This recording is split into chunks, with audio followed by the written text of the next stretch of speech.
Now we know how to find performance problems relating to the database and understand what causes them. So let's fix the problem we're having. Our goal is to drop the number of queries from n plus 1, in this case 21, down to just 1.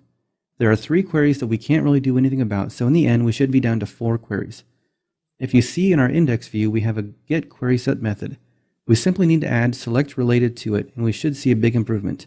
Note that selectRelated takes a parameter, the field that we want to do the join on. In this case, we're using createdBy. If you get this wrong, Django's error page will actually give you a list of possible options. Now when we view our page, we see that the number of queries did drop to 4. That's a big difference, and in my experience, when you're in a production environment with many people hitting the app, this would be a much bigger difference. I want to briefly point out 2 other options you have available to you for performance. When we looked at the SQL queries, the slowest query was related to sessions. There is a contributed module that lets you use Redis as a cache backend. It's called Django Redis Cache, which is pretty easy to remember. Using this will reduce the burden on your database so that it can focus on the data. Another thing to look into is caching. Django is one of the simplest and most effective caching helpers I've seen. The documentation for it is great, so I'll suggest you read that.